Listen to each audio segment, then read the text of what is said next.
दोस्तों good evening. Makar Sankranti की, पोंगल की और जो लोहरी की आप सभी को बहुत बहुत शुभकामनाएं। Happy Makar Sankranti, happy Lohri and happy Pongal to everyone. जिनके यहाँ जो भी पर्व मनाया जाता है उनको उसकी काफी जो है शुभकामनाएं। और दोस्तों स्वागत है आपका आपके अपने चैनल टीके मनी में। मेरा नाम है Tribhuvan, NSM certified in equity derivatives में। जो नए लोग हैं वो टेलीग्राम चैनल पर आ सकते हैं। 3800 मेंबर्स पहले से मौजूद हैं। अगर आप चाहें आप आ सकते हैं। आपको टीके मनी सर्च करना है और आप टेलीग्राम पर आ सकते हैं। टीके मनी आपको वहां सर्च करना है और टेलीग्राम पर आप जो है आ सकते हैं। 3800 मेंबर्स पहले से टेलीग्राम पर मौजूद हैं। और दूसरी चीज, अगर आपको जो है फ्री में डीमैट जो है और ट्रेडिंग अकाउंट ओपन करनी है, नीचे लिंक है, काफी बेनिफिट्स हैं, कुछ ऑफर भी है। अगर आप चाहें उस लिंक से अकाउंट ओपन कर सकते हैं। तो चर्चा की शुरुआत करते हैं। सबसे इंपॉर्टेंट, सबसे पहले मार्केट की चर्चा। निफ्टी, देखिए निफ्टी की जो बात करें, निफ्टी में मैंने आपको दायरा क्या बताया था कि निचला दायरा है 14,400 के आसपास, एक सपोर्ट टाइप का एरिया है, और ऊपर का रेजिस्टेंस क्या है 14,650 के आसपास। आज क्या हुआ, मार्केट में जो है एक फ्लैट सी ओपनिंग हुई और मार्केट जो है वहीं से गिरावट आने लगी। और मार्केट कहां से घूमा, 14,470 के आसपास से। पहली चीज, मार्केट ने ना सपोर्ट को ब्रेक किया 14,400, ना ही रेजिस्टेंस को निकाल पाया 14,650। तो याद रखिएगा, मार्केट जैसे ही 14,650 के लेवल को निकाले, यानी मेरे ख्याल 655 60 तक चला जाए, तो फिर मार्केट में एक और रैली आ सकती है। लेकिन मार्केट अगर 14,650 के नीचे रहता है, यानी निफ्टी की मैं बात कर रहा हूं जिसे मैं ट्रेड करता हूं, तो फिर जो है मार्केट में बेरिशनेस देखने को मिलेगा। और इंपॉर्टेंट सपोर्ट लेवल आपको याद रखना होगा 14,400।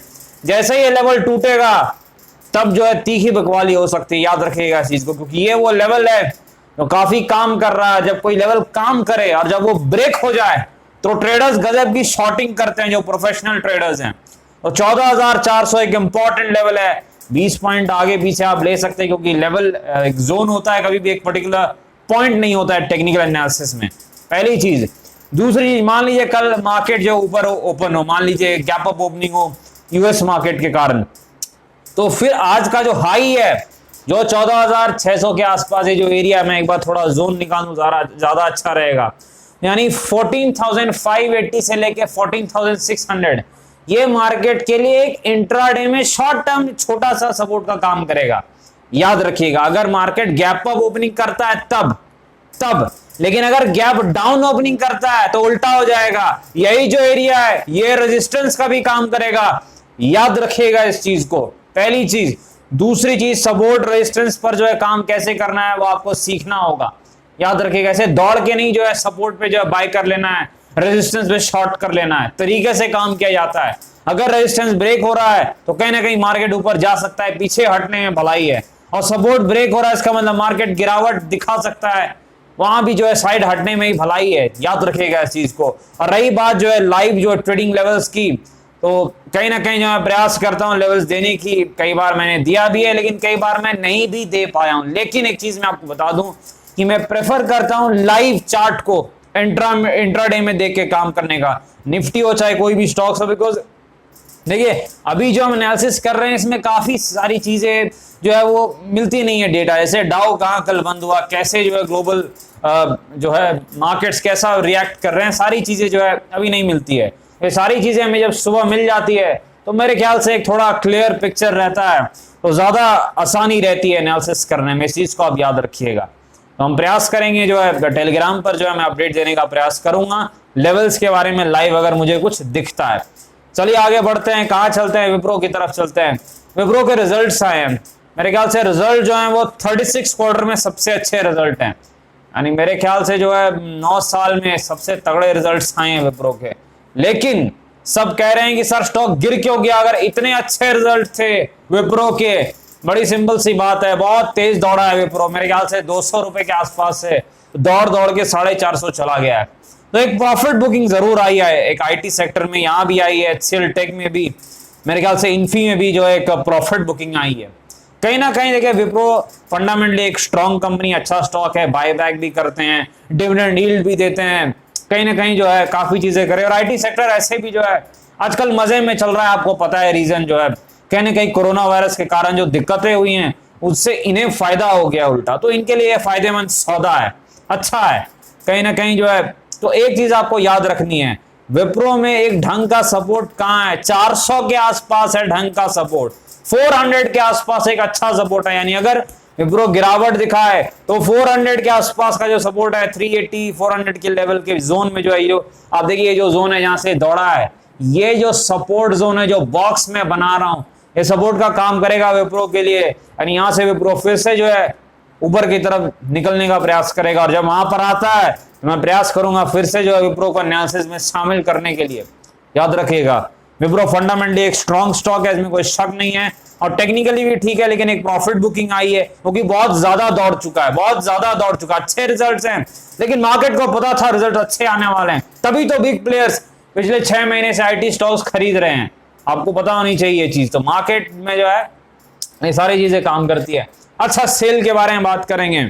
Steel authority India limited PSU stock है, और कहीं ना कहीं मेरे ख्याल से जो न्यूज है गवर्नमेंट ने जो है कहीं ना कहीं अपनी कुछ हिस्सेदारी बेचने का प्लान किया, इसी कारण से जो गिरावट आई, ओएफएस है, ऑफर फॉर सेल है, इसी कारण से एक मेरे ख्याल से 10% के आसपास की गिरावट आई है सेल के स्टॉक में। देखिए सेल जो है वो एक सिक्लिकल स्टॉक है। सिक्लिकल स्टॉक क्या होता है, कुछ सेक्टर हैं जो साइकिल में चलते हैं, जैसे स्टील सेक्टर है, जैसे ये जो है सेल उसी में आता है, चाहे टाटा स्टील हो, जेएसडब्ल्यू हो, आपका जेएसपीएल हो या सेल हो, और जितने भी ये कम्युनिटी टाइप के जो स्टॉक है जो कम्युनिटी से रिलेटेड होते हैं वो सिक्लिकल होता है। इसका मतलब क्या है, ये एक समय होगा, ये 6 महीने 1 साल बहुत अच्छे दौड़ेंगे, फिर अगले 6 महीने ये कंसोलिडेट करेंगे या गिरावट दिखा देंगे, बेयर मार्केट में चलेंगे, ऐसे चलते हैं, और इसी प्रकार का साइकिल चलता है इनमें। वो चार्ट देखकर आप पर्टिकुलर साइकिल देख सकते हैं। सपोर्ट कहां पर है, यहां से जो है उम्मीद है कि कुछ राहत मिले। मेरे ख्याल से जो सपोर्ट जोन है वो 53 से लेकर के 60 के आसपास का जो एरिया है, ये सपोर्ट जोन है सेल में। ये जो जोन है कंसोलिडेशन टाइप का, आपको जो कंजेशन दिख रहा है, ये जो जोन है 53 से 60 के आसपास, यानी ये जो 5-6 पॉइंट का जोन है, ये एक सपोर्ट का काम करेगा SAIL authority India limited SAIL के स्टॉक में, और कहीं ना कहीं प्रयास करेगा सेल की गिरावट को रोकने का। याद रखेगा इस चीज को, और अगर लेवल आता है तो मैं फिर से प्रयास करूंगा एनालिसिस में से भी शामिल करने का। डाबर अच्छी कंपनी है, हाई क्वालिटी स्टॉक है, लॉन्ग टर्म कोर पोर्टफोलियो का स्टॉक है, एक ऐसा स्टॉक जो जब भी 15-20% गिर जाए अपने ऊपरी स्तर से, यानी मान लिया 550 पे चल रहा है, अगर ये 500 पे, 500 पे या 450 पे आ जाए तो लॉन्ग टर्म कोर पोर्टफोलियो में इन्वेस्टर जो हैं ऐसे स्टॉक को लेके रख लेते हैं, या डिविडेंड भी देते हैं आपको, और हाई क्वालिटी मैनेजमेंट भी है, कंजम्पशन सेक्टर है, तो लॉन्ग टर्म में ग्रोथ भी है, तो कोई ग्रोथ की भी समस्या नहीं है। ऐसे स्टॉक है जो लॉन्ग टर्म इन्वेस्टर्स अपने कोर पोर्टफोलियो में जरूर रखते हैं। लेकिन आपको याद रखना है, कोई भी चीज जब दौड़ जाए तो उस वक्त सिर्फ ट्रेडर को काम करना चाहिए with strict stop loss. Investors को हमेशा निचले स्तर पर अच्छे भाव पर जब आए, कहां सपोर्ट है जरा बता दूं, अच्छा रहेगा 500 पे, अगर 500 के आसपास डाबर आता है ज्यादा बेटर रहेगा पोर्टफोलियो में जो है देखने के लिए।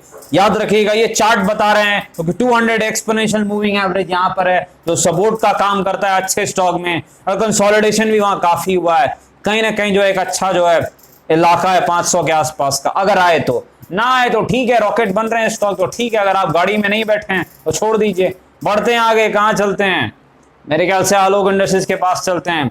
कहीं ना कहीं जो है फिर से एक फ्लैट सी क्लोजिंग देखने को मिली है आलोक इंडस्ट्रीज के स्टॉक में। 2 दिन और है मेरे ख्याल से रिजल्ट को, हाँ कल और मेरे ख्याल से मंडे, तो मंडे को ही शाम को मेरे ख्याल से रिजल्ट्स आने वाले हैं, क्योंकि ये ट्रेडिंग टाइम में तो शायद रिजल्ट देते नहीं, ऐसा इनका इतिहास है।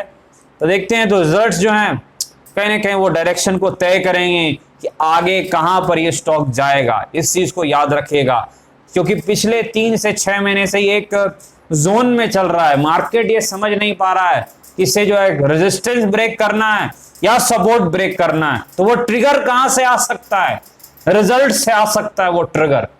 तो देखना पड़ेगा रिजल्ट्स कैसे रहते हैं, ऑपरेटिंग लेवल पर रिजल्ट्स कैसे रखते हैं, इंटरनल जो हमें देखना पड़ेगा आलोक इंडस्ट्रीज का। और कहीं ना कहीं जो है सपोर्ट रेजिस्टेंस वैसे ही है, मुझे कुछ नहीं बताने की जरूरत नहीं, कुछ बदला नहीं है तो क्या मैं बताऊं। 21 के आसपास वो जोन है सपोर्ट, और 2730 रेजिस्टेंस जोन है। सपोर्ट का ब्रेक होना शॉर्ट टर्म में आपको पेन देगा, याद रखिएगा इस चीज को। सपोर्ट का ब्रेक होना शॉर्ट टर्म में पेन देगा, रेजिस्टेंस का ब्रेक होना आपको शॉर्ट टर्म में गेन देगा। Pain and gain. सपोर्ट टूटा, पेन हो सकता है, रेजिस्टेंस निकला, गेन हो सकता है। याद रखिएगा, बड़ी सिंपल सी थ्योरी है सपोर्ट रेजिस्टेंस की। तो इस चीज पर आपको गौर करना है कि जैसे ही 2730 का लेवल एक बार निकाल दे तो कहीं ना कहीं जो है एक ठीक ठाक चाल दिखा सकता है। बहुत इंपॉर्टेंट लेवल है वो, क्योंकि वहां पर जो है काफी ज्यादा सेलिंग होती है। जब भी जाता है तो एक जो है प्रॉफिट बुकिंग वहां पर आ जाती है, जो लोग नीचे में से ट्रेड करते हैं।